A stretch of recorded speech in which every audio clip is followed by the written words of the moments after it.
This is your before and after story. Prepare for an incredible career in nursing. At Southeastern College, experience expert hands-on training. Learn real-world skills in our professional lab and simulated settings. And train for opportunities as a practical nurse, registered nurse, or career advancement with our RN to BSN program. At Southeastern College, your future is bright. Visit sec.edu to get started. The new developments in the Karen Read murder trial. This has been a wild turn of events. I've seen a lot of things. I've never seen anything like this. This case never ceases to amaze me. It's a spectacle, that's for sure. It was a hung jury, so no verdict, no real ending to this case. Karen Read was back in court where a date was set for her to be tried once again. There are a lot of issues in this case. Proctor was improperly searching Karen Read's cell phone for nude photos. Michael Proctor, the lead investigator, relieved of his duties. It's always the theories that each side will put forth for a jury to decide which one is more believable. Karen Read was drunk and angry and hit and killed John O'Keefe when she gunned it in the snowstorm. Karen, did you ever say I hit him? I did not. There are more people here at the beginning of this than at the beginning of Johnny Depp's trial. We're not concerned about any of the witnesses. None of the Commonwealth's witnesses are concerning us. And once again, there was drama outside court. There is a whole new set of legal troubles for Karen Read. She is now facing a wrongful death lawsuit. The lawsuit alleges that Karen Read was drunk and reckless when she hit John O'Keefe. It's not just Read being sued here. The family also suing the two Canton bars from that night. The two bars are liable for over-serving her. The FBI is investigating an investigation of a murder. That never, ever happens. At this point, multiple jurors have been reaching out to both sides, saying that they are certain Karen Read is not a killer. I did not kill John O'Keefe.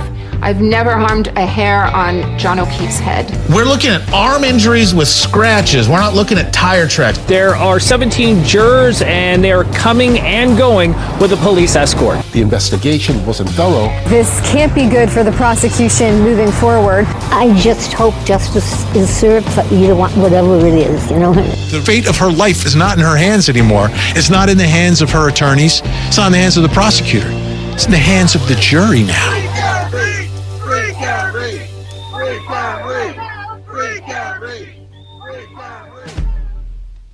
Week 5 of Karen Read's second trial wrapped up early, and although it was a short week, it was an impactful one. There were 2 DNA analysts, a digital analyst, a lab analyst who compared the glass and plastic that was collected, and a brain surgeon who flew in from Miami in between surgeries. Plus, the week wouldn't be complete without some juror drama, and, of course, the ongoing saga of the buffer zone. I have become convinced that the buffer zone issues aren't going to be settled until after a trial is over and there's no longer a need for a buffer zone. So, what were the wins and losses for each side this week? Well, some of them may not be what you're expecting. And with the prosecution expected to rest their case next week, how close are they to proving this case? The week started out with 2 DNA analysts from Bodie Labs. One is Nicholas Bradford, who tested the DNA swabs of the taillight housing. Now, this is the swab that Maureen Hartnett took, where she said that she swabbed the areas on the exterior of the taillight that would have been exposed when it was intact. There were 3 profiles detected. One was John O'Keefe, but the other 2 are unknown. He did compare the samples to Proctor and Buchanan, but it's not likely that they're a match. And I say not likely because technically they can't be excluded, but it's not statistically likely that they're a match. Now, the other DNA analyst is Carl Miyasako, who tested the hair found on Karen's SUV. This is the hair that we've referred to as the little hair that could. Now, there was no human DNA detected during the nuclear DNA testing. And that's not surprising since there was no root on the hair. But there's also a form of DNA testing called mitochondrial DNA, where the DNA is found outside of the nucleus. The other big difference, other than where it's found, is that mitochondrial DNA is passed on from mother to child instead of having both parents. This means that while you may be able to narrow down nuclear DNA to a single person, you can't do that with mitochondrial DNA. But you can exclude a large portion of the population. So Miyasako compared the mitochondrial DNA of the apparent hair to the DNA sample of John O'Keefe, and he's able to exclude about 99.985% of the population. He is not able to exclude John O'Keefe or his maternal relatives. So it's with 95% confidence, 99.985% of the population could be excluded. However, with John O'Keefe and his maternal relatives, they could not. So does that mean that this is John O'Keefe's hair? Well, maybe. But on cross, defense attorney Alan Jackson makes a big point, a point that I don't think was brought up in the first trial. John and a sister would also have the exact same mitochondrial DNA, correct? Correct. And now, if his sister had children, those children would have the exact same mitochondrial DNA. Correct. So another way of saying that, his maternal niece, his maternal nephew, would have the identical mitochondrial DNA as John O'Keefe, correct? Correct. Now, this is a big deal. The hair could belong to John, or his niece, or his nephew. And all three lived in the home where Karen Reed had been that night, and where she spent a lot of time. With no kind of blood or biological material found anywhere on the car, and no root on the hair, it seems just as likely that it could be from any of them. So I think that was a really big win for the defense. And also, it kind of made me stop and think, because all along the prosecution has said over and over, that was John O'Keefe's hair.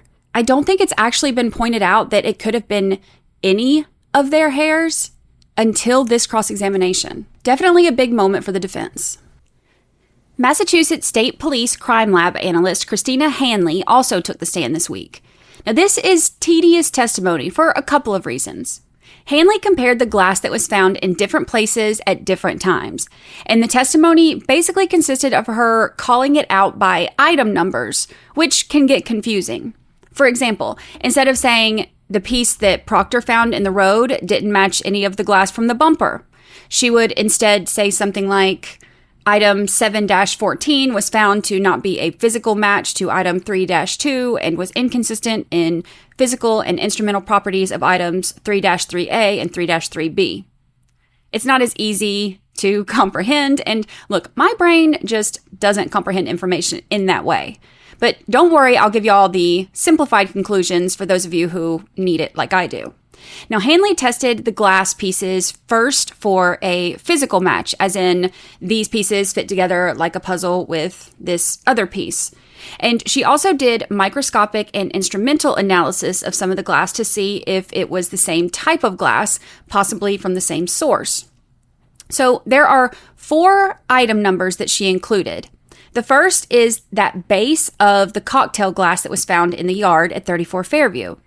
There were also pieces of glass that were found on Karen Reed's bumper when Maureen Hartnett did the inspection of the car on February 1st. Now, on the bumper, there were 2 pieces of glass that were collected that were so tiny that they couldn't be analyzed. The other 3 pieces she was able to check out. Now, there's also the 1 piece of glass that Proctor found in the road. And there's 9 pieces of glass that were collected by Buchanan from 34 Fairview on February 10th. Now, I'm going to talk about those more in a minute, and something that I noticed during this trial that stood out to me. But first, the quick and simplified results of all the matching. Now, the base of the cup was used as the kind of starting point. Hanley was able to compare the 9 pieces of glass that Buchanan found on the ground at 34 Fairview. Of those 9 pieces, 6 were able to be matched to the cup. Now, none of these pieces of glass that were on the bumper matched the cup, and neither did the piece that Proctor found in the road. And since this can be confusing, and so many of us are visual learners, defense attorney Alan Jackson actually provided a visual that laid all of this out for the jury, making it so much easier to understand. I also have one available on my website, 13thjurorpodcast.com, and it's also on my social media. Now, Hanley also compared the debris that came from the bags and the clothing scrapings. She did this using a tool that helps determine physical and instrumental properties, and determined that the source of the plastic pieces is consistent with the taillight plastic. So here's the part that I thought was interesting. Like, I made my own graphic of this comparison on the glass, and I have listed that the pieces from the bumper came from the bumper, the piece that Proctor found came from the road, and the pieces that Buchanan found came from the yard at 34 Fairview.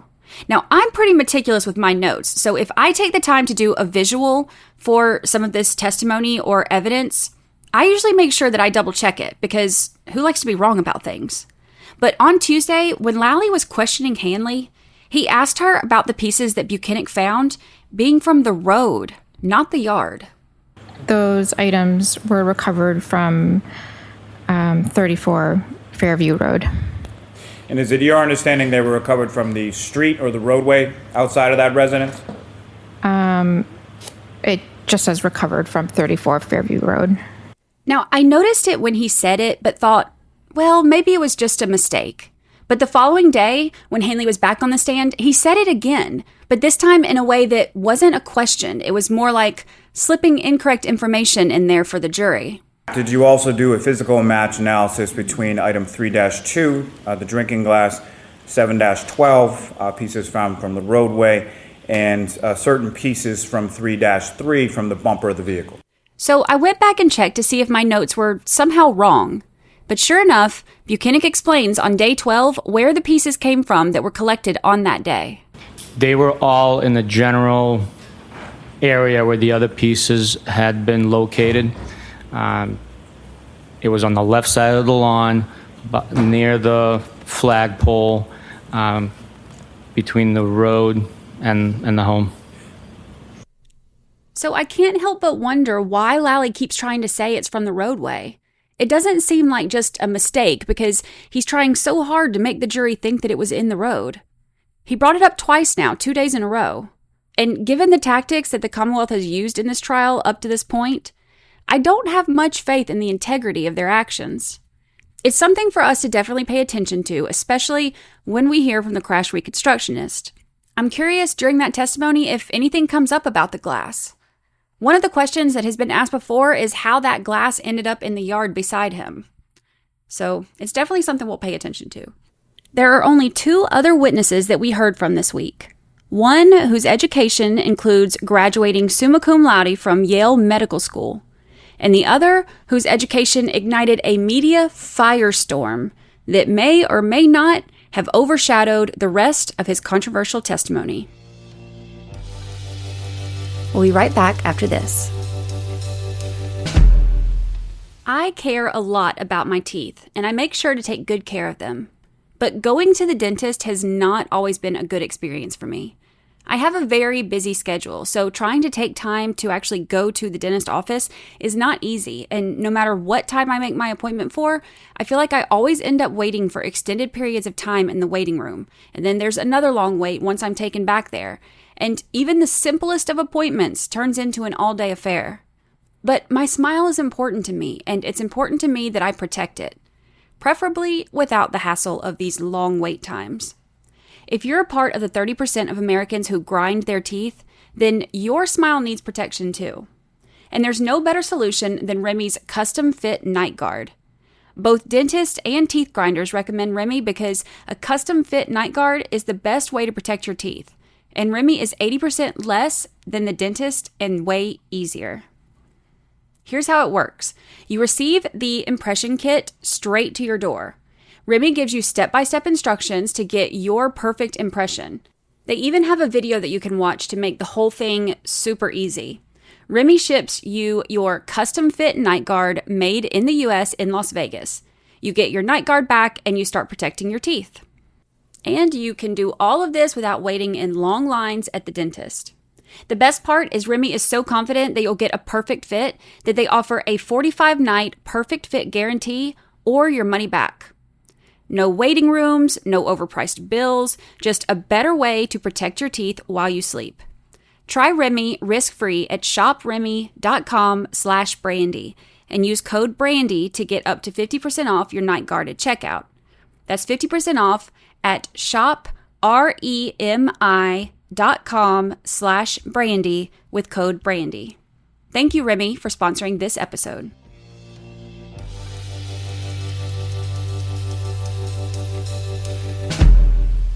There was some controversy over digital analyst Sharon Burgess before he ever even took the stand. I mentioned the issues in last week's episode. Basically, Burgess did an updated report that Brennan said he received May 8th, as trial was already happening. I mean, we're literally reaching the end of the prosecution's case. The report has opinions that have been changed, added, clarified, whatever word you want to use. We'll go over the specifics of the changes so that you can decide what you would call it. Now, the defense argued to keep this new report out, Brennan argued to let it in, and of course, the judge sided with Brennan. But arguing over whether or not the new report would be allowed in wasn't even the biggest controversy surrounding this witness. But before we get into the cross-examination where things went completely off the rails, let's take a look at why he's here and what he testified to for the prosecution. Burgess is a digital forensics examiner with Aperture, and he has been doing this for around 10 years. He specializes in car and cell phone forensics, not accident construction. The accident reconstruction part comes in with Dr. Welcher, the other Aperture expert that we expect to hear from next week. Now, Burgess has multiple certifications related to phone and data forensics, specializing training, teaching seminars in mobile phones and digital forensics in cars, and he's testified in multiple states as an expert witness. With one of his specialties being car data, he was brought in specifically to look for data in Karen's SUV. His main tasks were to see if there was any data that was missed the first time and to see if he could find any time-stamped data. So here's the deal with the timestamp data and why he needed it. A car has a bunch of different computers that control different things. Now, each of them store different information. Think about it like how different apps in your phone do different things, and each of them store information based on whatever their function is. It's kind of like that. Like your contacts app will have different information than your health app. So the computer that Dr. Welcher focused on is the one with the text stream data, including the trigger events. So a trigger event is initiated by a specific condition or event that deviates from normal operation. So something will basically happen that can trigger the car to record the data for the 5 seconds before the event and the 5 seconds after. Like, let's say you suddenly brake. The car will record what happened before and what happened after, which can indicate if there's like an issue with the car's control systems or if it's driver behavior. It's basically just a snapshot of the car data during a 10-second period where something unusual happened.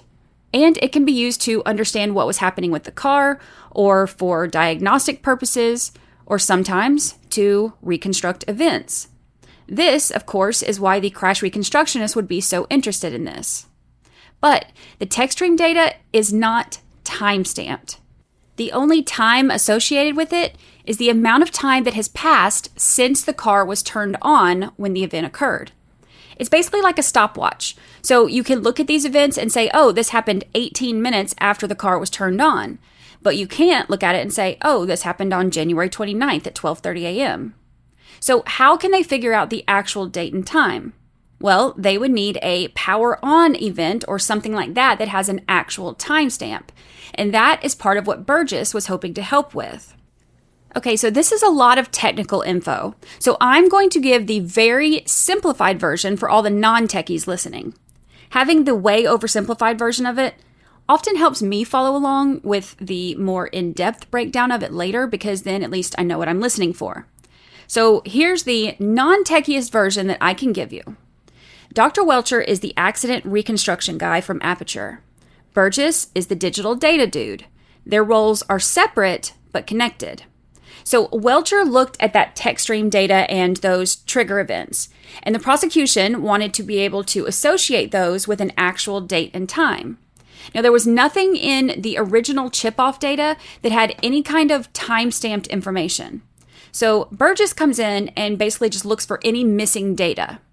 Cars have a bunch of computers, right? But the two computers that he focused on were the ones related to the radio and the internet.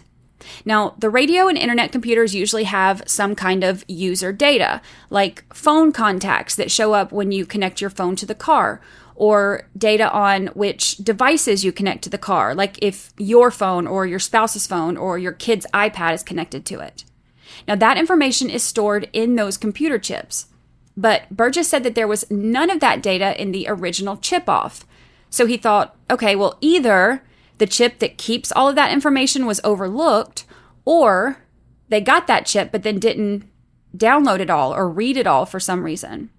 So Burgess said that a quote-unquote competent analyst wouldn't just overlook a chip, which made him think that it must be the other option. It must just be that they got the chip and didn't read it all. So he wanted to see how much of it wasn't read. And he looked to see how much storage was on this chip so that he would know how big it is to see how much they must have missed. But when he did that, he got mixed up and he misinterpreted the information. The data is stored in bits or bytes. One is much bigger than the other. The bigger one is represented with a capital B, the smaller one is represented with a lowercase b, and Burgess messed it up and put a capital B. Then he based his report on that, saying, yeah, there should be like a ton more data on this chip. Okay, so for my non-techie people, think about like if your phone says that you can't take any more pictures because the storage is full, and you look and you see that your phone should be able to store 10,000 pictures, but you only have 1,000. So you start telling the people at AT&T that you have all these pictures on there somewhere that you can't pull up. And then they tell you that you need to put your glasses on because it actually says that it holds 1K pictures, not 10K pictures, and they're all there. It's kind of like that. But it's not just Burgess needing to put his glasses on. He actually says, yes, I misinterpreted the information. So Burgess gives this report to Brennan, and Brennan files a motion last year to do more testing on the SUV, explaining that Burgess told him that there should be way more data from those chips. But a week or so later, Burgess realizes he was wrong and he got it mixed up. Not a great look for the Commonwealth's expert, especially on something kind of simple. So where is the user data that he said that we should have somewhere in there? Well, it turns out that there is an SD card that was still connected to the circuit board, and Burgess believed the user data that he was looking for was on that SD card. But the problem is, it's not like a typical SD card that you can just put in your computer. It has a lock on it, and to get around that lock is a very complicated process. So before going through all of that, Burgess said that he wanted to do some testing on an exemplar vehicle like Karen's SUV to see if that's even where the data is that they're looking for, if that's where it's going to be stored. And they wanted to see if Burla, the software that's used to read the data, would even work on it. And they wanted to create some of their own testing data sets so that they could understand the data and verify its accuracy.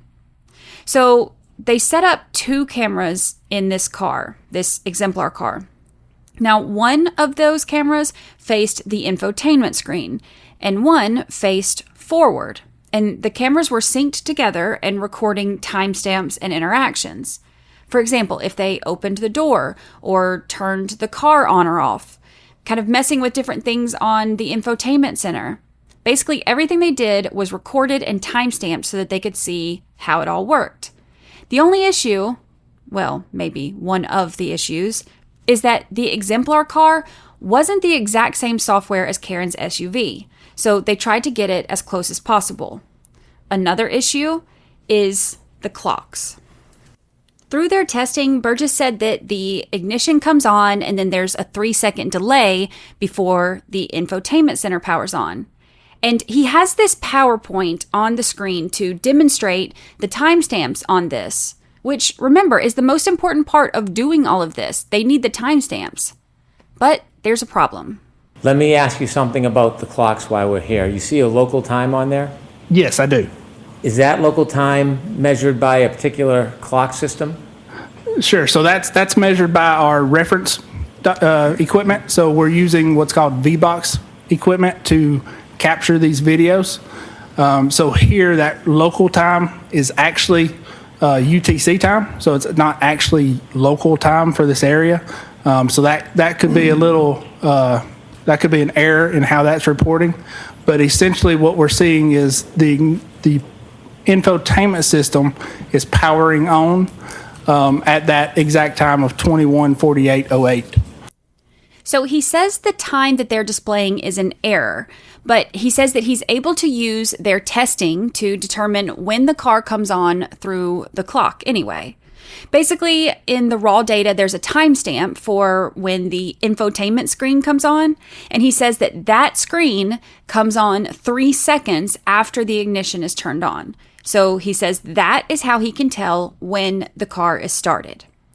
Now, the raw data doesn't just give a timestamp, though. There are a few processes that they have to go through to interpret and unscramble all of that data, plus go through what's called error correction, since the devices aren't great at keeping certain things accurate. But after they go through all of that, Burgess said that he can confidently say he believes the first power on event on Karen's car from January 29th was at 12:12 a.m. and 36 seconds. Now, this would be the time that they were leaving Waterfall. And he says the power off for that time would have been 12:42 a.m. and 8 seconds. Brennan asks what clock this is based on. And Burgess says it's based on the Lexus SUV clock. But this is where they start to talk about clock variance. And I get it, not all clocks are the same. But the way that Burgess describes it here bothers me because it seems very misleading. Sure. So it's not a universal time. Clocks on different devices run differently. So if you've ever noticed that your microwave clock is not running in sync with your iPhone, the same thing is occurring here. Here's why this bothers me. You know how every time the power goes off, you have to reset your microwave clock? Well, that's because they typically have a volatile memory, meaning they only retain data for as long as the power is supplied. You can't plug in a typical microwave and just have it show the time. It's usually blinking 12 o'clock until you manually set it. But that's not the case with a car. Most cars have a real-time clock that runs on very little power, and they often sync with GPS satellites to maintain accuracy. Have you ever noticed your car changing time zones if you cross over? Comparing it to a microwave clock where a user just sets it as close to the time as they can and it stays that way until they lose power again, that's not the same thing. Burgess does admit that car clocks will sync with GPS satellites and things like that, but he says it's still not synchronized perfectly. So to verify the clock on the Lexus, Burgess says he compared it to other clocks. There's no video or anything that they can use to verify the time that Karen's car was turned on and off when they left Waterfall, but there is Ring video in John's driveway that Burgess says he used to verify the on and off where Karen left the house at 5:07 a.m. the next morning. Based on that, Burgess says that he believes the Ring camera clocks are consistent with the Lexus clock. Then he moves on to the next way that he can verify it, with the alarm.com clock at Karen's parents' house. He even made a point in his PowerPoint presentation to show the power off event that he listed at 2:12 p.m. and 1 second on the Lexus clock matched exactly the 2:12 and 1 second timestamp on the camera from Karen's parents' house. All of this to show how accurate that Lexus clock is. So that's it, right? He did what he was hired to do. He found a timestamp for when he says the car is turned on, and he has verified it and said how accurate this Lexus clock is. So now Dr. Welcher can use that to do his crash reconstruction on the tech stream data. The reports are turned over, the defense sees the issues with the timing, and they base their entire strategy on pointing out that the times don't line up. And they base some of their questioning on cross-examination on that very timeline. Then, about a month into trial, Burgess comes up with a new report, and chaos ensues. We'll be right back after this.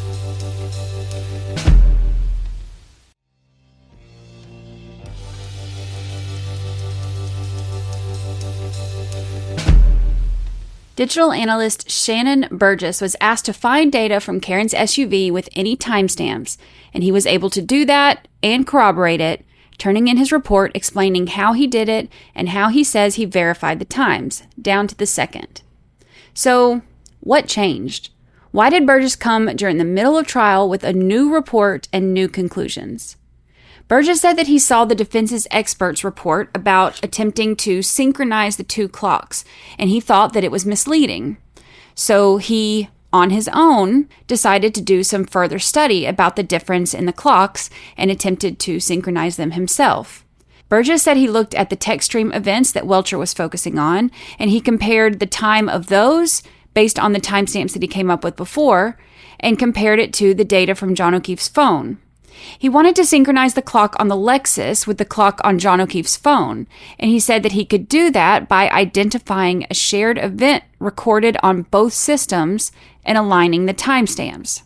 So, he looked at the 3-point turn that Karen made when they passed Fairview Road and had to turn around and go back.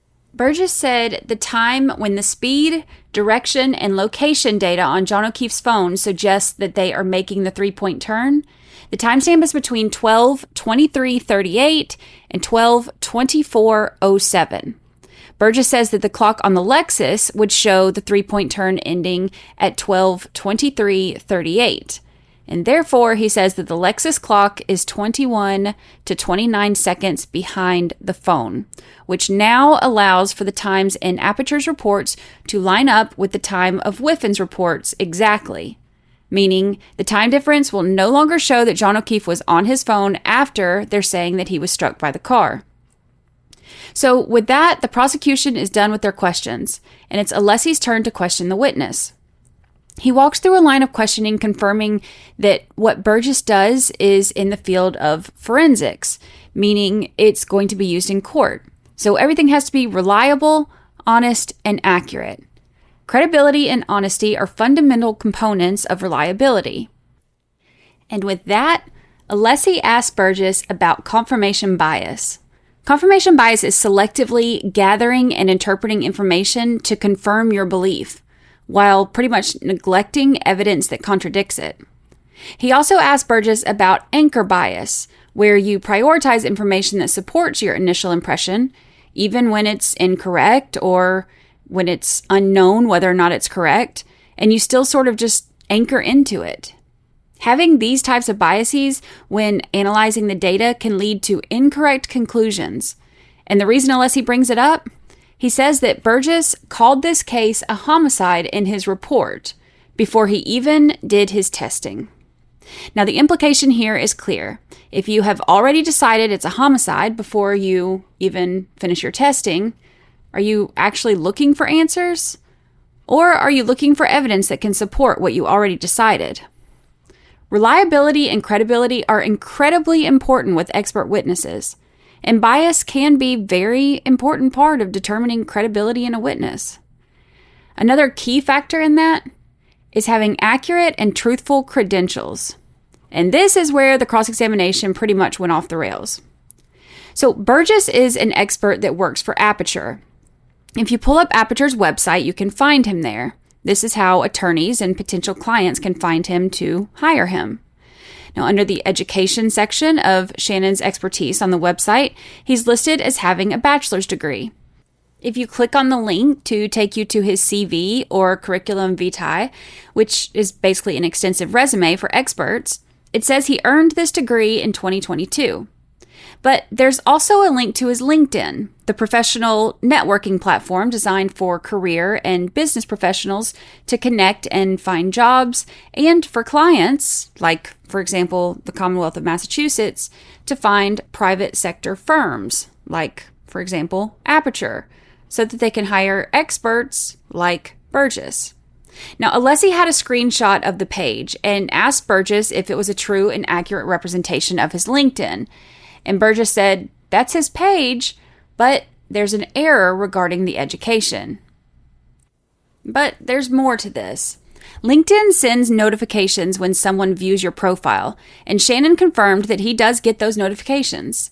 Someone from the defense team, in preparation for this cross-examination, pulled Burgess's CV and also clicked that link to look at his LinkedIn, which would have sent him a notification.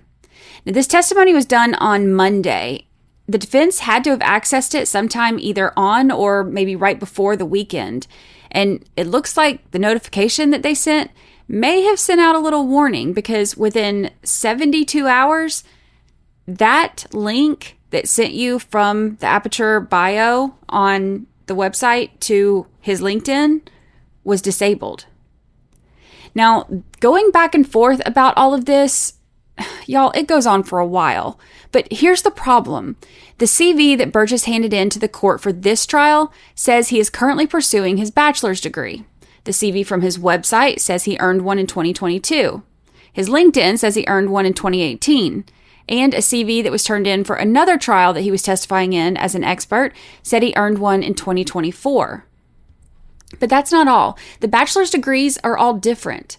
One is a bachelor's of general science and mathematics and business administration. One is a bachelor's of science in mathematics and business administration.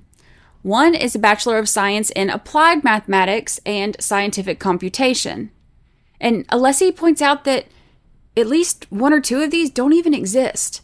So what's the deal with all the representations of the bachelor's degrees? So this is a third example of a document that incorrectly states that you have a Bachelor of Science when you do not possess that degree, correct? It has errors or outdated information, correct? Well, when you say outdated, how is it that you can call a date outdated next to something that you don't possess? Either you have a Bachelor of Science degree or you don't, isn't? I have represented I do not have a bachelor's degree. Right. But in here, it's represented that you do, correct? Yes, it is an error, yes.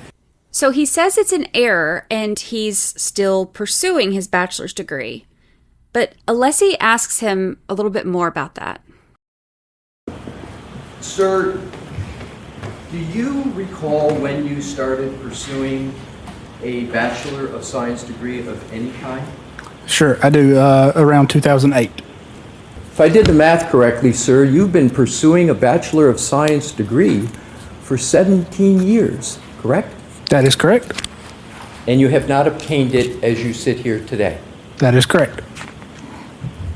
And yet there are the various documents that we've seen that state that you have obtained a Bachelor of Science, correct? Again, with errors or misinterpretation, yes. Errors or misinterpretation that are you stating, but you would agree those errors or misinterpretation have been in existence for some time, correct? Yes, I'm being made aware of them now, yes. Yeah, and they haven't been corrected for some time, correct? Correct. So here's the problem. It doesn't matter if Burgess has his bachelor's degree or not. That is not the problem. The problem is the misrepresentation. There's evidence that is blatantly false on different versions of his CV. And he's an expert. Think about it like this. How much credibility can a juror give a witness on their interpretation of data when the data in his own CV is beefed up and misrepresented? Reporters in the room said that there were jurors who were cringing during this testimony. It was brutal, and I definitely had some secondhand embarrassment as this was happening. With the credibility shredded like that, how will the jurors take any of this information now? Will it make a difference? Based on some of their reactions that have been described, I think it might. And Brennan asks on redirect if Burgess has ever misrepresented to any court that he had a bachelor's degree, and Burgess said no. Alessi brought out a CV from a federal court where the bachelor's degree was listed in 2024, but that CV was filed in August of 2023. So again, he said he was pursuing it at that time, and that was his expected graduation date. Then when he didn't graduate, he said he just changed it to currently pursuing. Brennan, completely ignoring the point as usual, starts name-dropping famous people who don't have a bachelor's degree. Do you need a bachelor's degree to be competent and achieve in this area? No, I do not. Is a bachelor's degree a prerequisite of success in a particular field? No, it is not. You ever hear of Bill Gates? Yes. Stephen Jobs? Yes. Oprah Winfrey? Sustained. Okay, first of all, totally missing the point here. Second, Stephen Jobs, really? Third, Oprah does have a college degree. And fourth, none of these people lied about their lack of college degree on a website where they're hired to testify in court.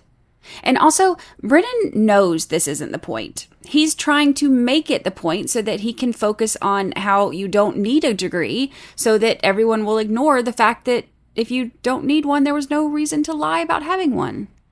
The cross-examination about the education problems took less than an hour, but boy, it felt longer. It was brutal to watch. Side note, within 24 hours, the bachelor's degree had been removed from Burgess's bio on the Aperture website. So, sticking with the reliability and credibility topic, Alessi moves into another issue, bringing up the mistake that Burgess made when he mixed up bits and bytes. And based on his error, he blamed another expert, Miss Gaffney, for not reading the chip properly. So contrary to your assertion in the report, 4 gigabits is equal to 50 megabytes, which suggests that all the available data was successfully retrieved from this chip during the first acquisition by Miss Gaffney, correct? Correct. So Miss Gaffney was not in error on that. She did not make a mistake on that, correct? Not on that specific thing, yes. Right. It was you that simply misunderstood the difference between gigabits and gigabytes, correct? Misinterpreted, I would not say misunderstood. Alessi asks if Burgess learned of the mistake of the gigabytes versus gigabits when the defense expert pointed it out in an affidavit. Now, there was some back and forth about this here, and then again when Brennan got up for redirect. So rather than giving you each of their arguments, I just pulled the documents to get the dates. So Burgess turned in his first report with the wrong information on October 11th. He did do an updated report about a week later, which is where Brennan says Burgess acknowledged that he made the mistake. But Brennan didn't turn that over until the first week of November, the same week that the defense's expert filed the affidavit saying that Burgess messed that up. So, yes, he caught his mistake before the defense expert pointed it out. But since Brennan didn't turn it in until almost 3 weeks later, the defense expert would not have known that he caught it himself. And speaking of things that aren't turned in until later, let's talk some about that late report. Now, as a reminder, this is what Brennan said about that report coming into him on May 8th. We received this report on May 8th. I was surprised to receive it. I welcomed it. We turned it over on May 8th. He says he was surprised to receive it, and he asked on direct examination if Burgess did this on his own. When you decided to delve deeper into this, was that on your own initiative or were you requested to do it? That was on my own initiative. But was it? Alessi gets that report and reads it. And the first line about made me fall out of my chair. I'm going to read the first line of your May 8th, 2025 report. Okay. It starts, Dear Mr. Brennan, pursuant to your request. That's the request you're referring to of Mr. Brennan, correct? Correct. I have completed an additional analysis concerning the above referenced matter. To formulate opinions, the following additional items were reviewed. This wasn't done on your initiative. You put in writing you did it at the request of Mr. Brennan. Which is it? Y'all, I can't. And look, his explanation is like the equivalent of a butt dial. So that was on my own initiative. This is a holdover, so a copy and paste from my original report. So the only part you copy and paste is the one line that says pursuant to your request? Because the very next line says I have completed an additional analysis. So why would you copy and paste that one line? It makes zero sense. And remember how Brennan said that he got the report and he was so surprised? Well, did you have any discussions at all regarding the May 8th, 2025 report you prepared in the middle of this trial with anyone from the district attorney's office? Yes. When did you have those discussions? That would have been on, probably May 7th when I reached out to Mr. Brennan.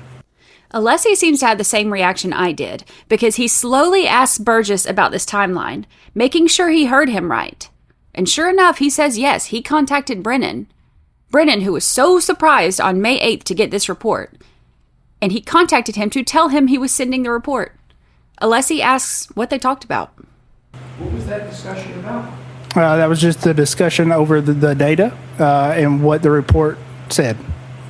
So you were discussing with Mr. Brennan what was going to be in your report, including data and analysis, correct? Correct. Did you tell Mr. Brennan that you were going to be submitting the report shortly to him on May 8th? Yes. So he knew the nature of the report, he knew how far along you were with it. Correct. Burgess has just provided the court with information that causes me grave concern. The implications of that information may have profound effects on this prosecution and counsel. The candor required of all lawyers has not been demonstrated here. I find that there have been repeated misrepresentations made to the court by prosecution, and I conclude they were deliberate concerning the relationship with the aperture witnesses. Funny how the judge's words toward the defense about ARCA were so strong, but she has no grave concerns about this. We'll be right back after this.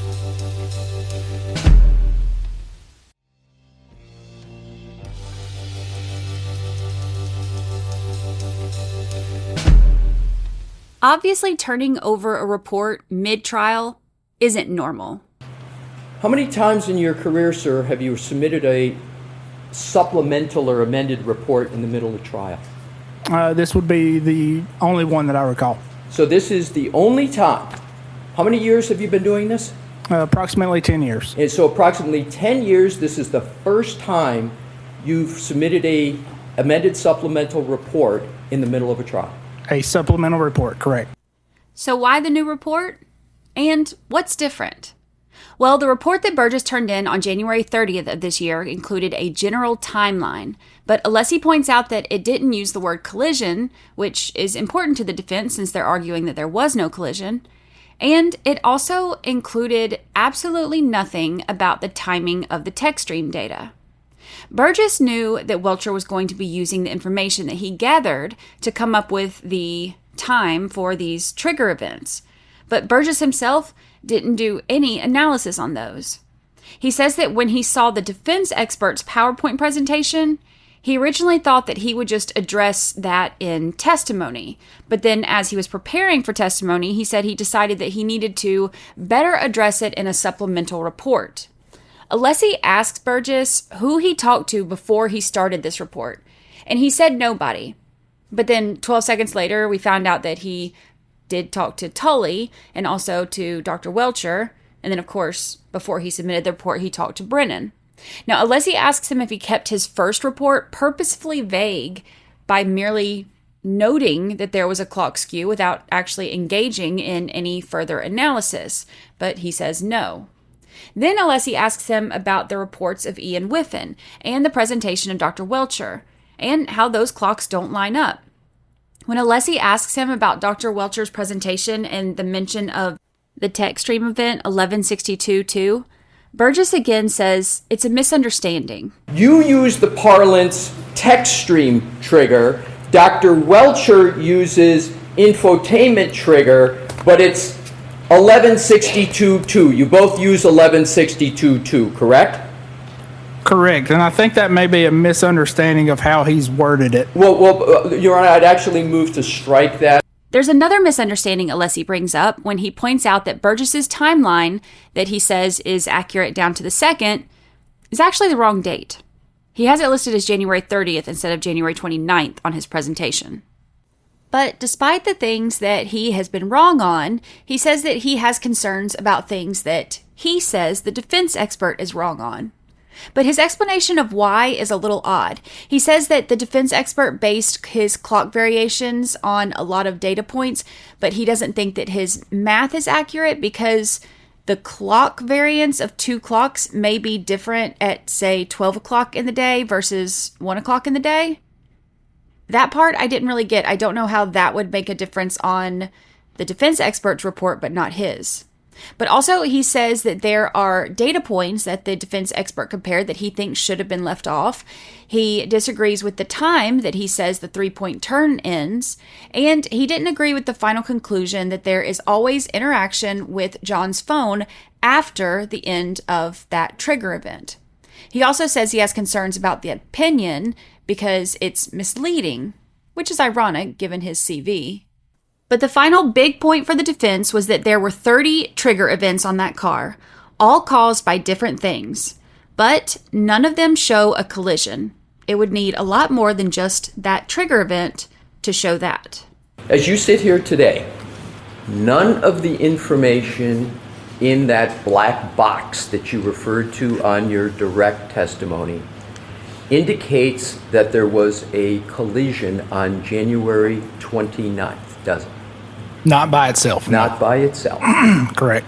None of the information in that black box indicates that there was a collision on any day without more, correct? Correct. In a move I've never seen done before, Brennan has Burgess on the stand go through the PowerPoint presentation of the defense expert, who hasn't even testified yet, to talk about what all he disagrees with. I'm going to wait to get into his opinions on that more once the defense expert actually takes the stand.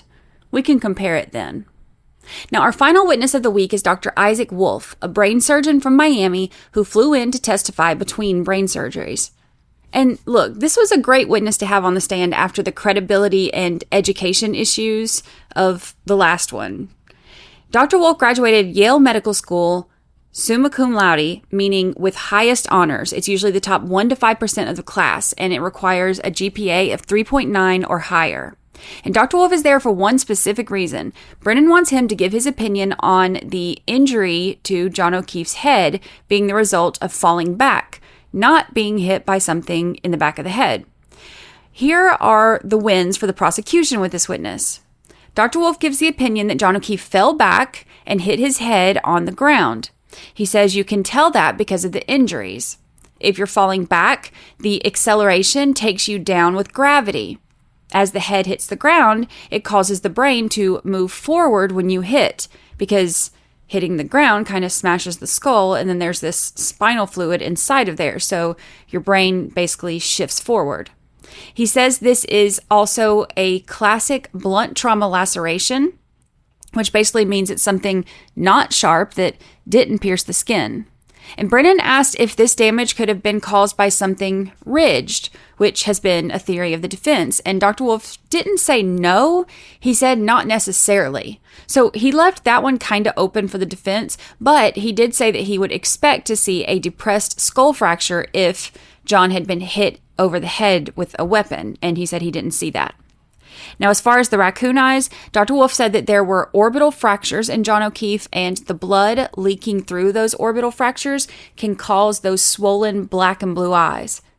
He said this process usually takes about 1 to 3 hours, which is interesting since we know that it took around 7 or more for John O'Keefe if he was injured at 12:30. So that's what supports the prosecution's theory. But there are a few things that the doctor said that may have helped the defense some too.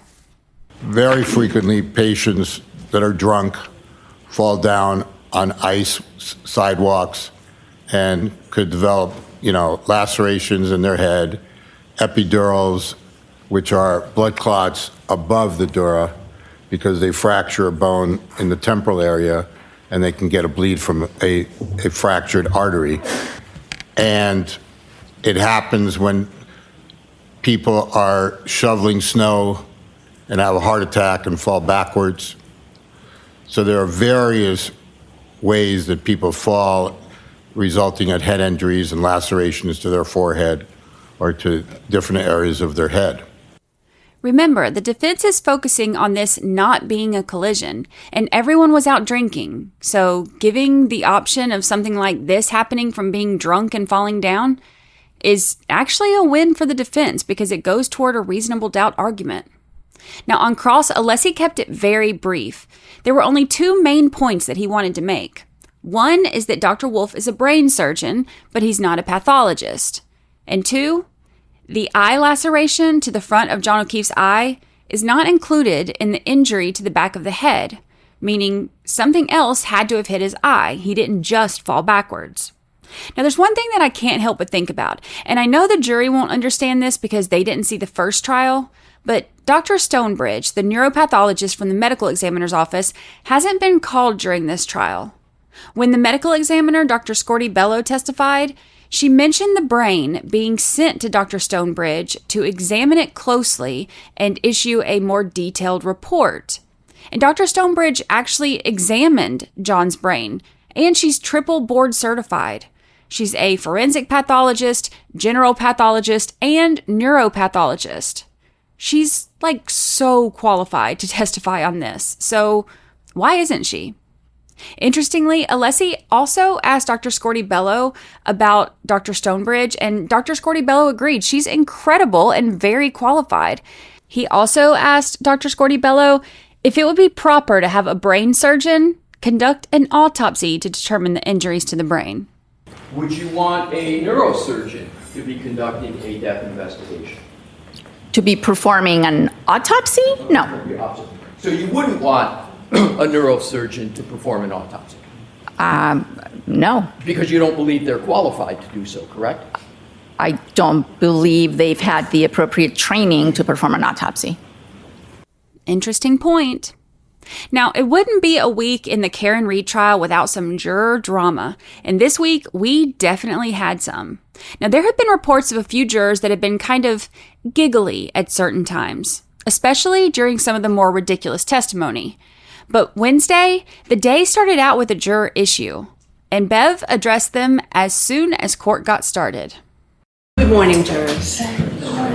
So, an issue has come to my attention that is going to make it necessary that I talk to each one of you individually over at sidebar with counsel. So that process will take a little while. So I'm going to don't speculate as to what I'm going to talk to you about. Please, when you go back to the deliberation room, talk about anything but this case, and I'll see each of you individually. And the process may take time. The cameras will be shut off, and I'm going to talk to the lawyers about whether we clear the court.